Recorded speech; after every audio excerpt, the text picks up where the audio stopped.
Bueno, hablemos del riesgo, de evaluar el riesgo. Es algo que hacemos todos, el ser humano en general, y que se hace constantemente en nuestra vida diaria para tomar decisiones en distintas esferas de nuestra actividad. Y siempre hay un costo. Pero también hay que elevar este tema, el del riesgo y medición del riesgo, a un punto neurálgico en los países. Y me estoy refiriendo a los riesgos en lo que es el sector financiero. Vamos a hablar del tema con alguien que sabe mucho de ello. Es Paul Koch. Él es director general de la firma Altasol Risk Management Solutions. Él se encuentra en Miami y también debemos decir que él es el presidente de una conferencia de lo que es conferencia de riesgo que se está llevando a cabo también en Miami. Manejo de riesgo después de la crisis bancaria global. Gracias, Paul, por estar con nosotros en medio de lo que me imagino es una agenda muy ocupada para analizar este tema.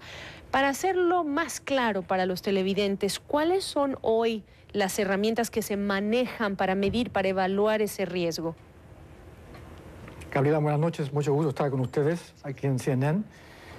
Con respecto al manejo de riesgo, indudablemente existen procesos, herramientas tradicionales y procesos que se han incorporado con la evolución de la ingeniería financiera. Si miramos a una entidad típica, sea una del índole que has mencionado o entidades más pequeñas, realmente hay 3-4 niveles de manejo de riesgo.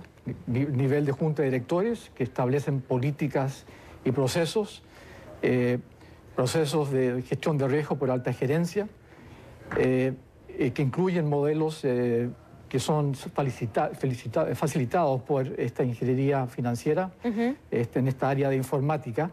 Y también tenemos procesos de independientes, auditores externos, reguladores, supervisores, que revisan riesgo en una manera independiente de las gerencias y juntas de directores. Así que en este mundo hay procesos tradicionales combinados con nuevas herramientas. ¿Qué resultado ha traído en manejo de riesgo la crisis de 2008? Es decir, ¿qué tanto ha cambiado cuando conocemos del caso europeo para traer la realidad a esta conversación en lo que toca medir ese riesgo y el riesgo que implicaría para, por ejemplo, el sector financiero europeo lo que está sucediendo con la crisis de deuda de Grecia? Bueno, en ese caso no hay una solución simple y que se puede usar en manera uniforme. La verdad que medir riesgo para cada entidad, se puede decir, requiere, hay casos particulares y únicos.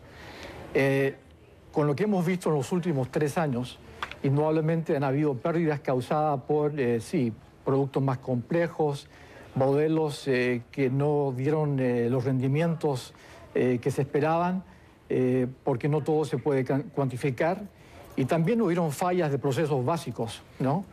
Muchas de estas pérdidas resultaron por fallas de procesos o controles internos.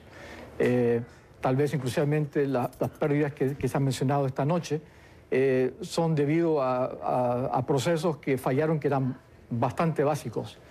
Así que no hay una respuesta simple en este tema complicado. ¿Cuáles son los procesos básicos que fallaron, Paul? Controles internos, sí. Sistemas de reportajes que no indicaron a supervisores lo que realmente estaba pasando. Posiblemente, inclusivamente, hubo mala fe en operaciones. Y estos cuadros que hemos visto sí se repiten cada ciertos años, ¿no? Podemos recordar que hace 1 o 2 años hubo otros casos grandes en Francia y hace 10 y tantos años en otros centros financieros. De que lamentable estas pérdidas grandes a veces resultan por procesos bastante básicos que no se observaron. Aquí de lo que me estás hablando es del caso particular de UBS y lo que nos traería a la memoria también este otro delincuente, Jérôme de Kerviel, que también le ocasionó... Société Générale. Exactamente, una importante pérdida. Vale la pena la aclaración. Ahora, permíteme salir, antes de pasar por América Latina, que debemos hablar de qué tan bien se gestiona ese riesgo, permíteme pasar por un tema que tiene que ver con los mercados. La gestión del riesgo acentuada o no por mercados que no son regulados por la regulación. Y estoy pensando, por ejemplo, en estos seguros contra incumplimiento de pagos, los credit default swaps, que son instrumentos derivados que no están regulados y que esa falta de regulación expone mucho más a las instituciones financieras cuando la situación es volátil.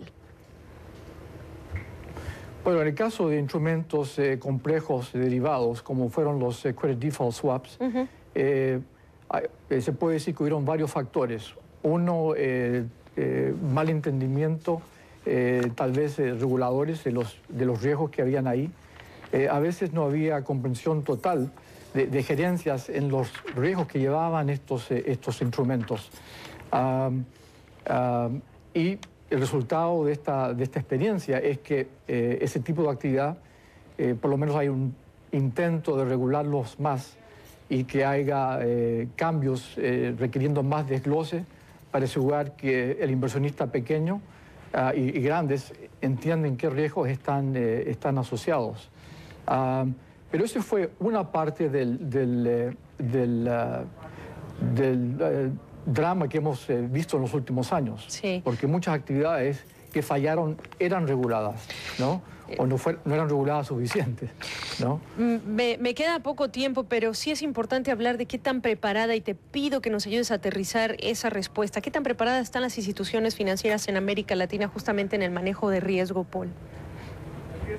Pues yo diría que en los últimos 15, 20 años hemos visto una gran evolución en la banca en Latinoamérica, con la apertura de mercados, la capitalización de los sistemas bancarios por inversores muy exigentes, por la importación y adoptación de muy buenas prácticas de gestión de riesgo, más competencia, introducción de más productos.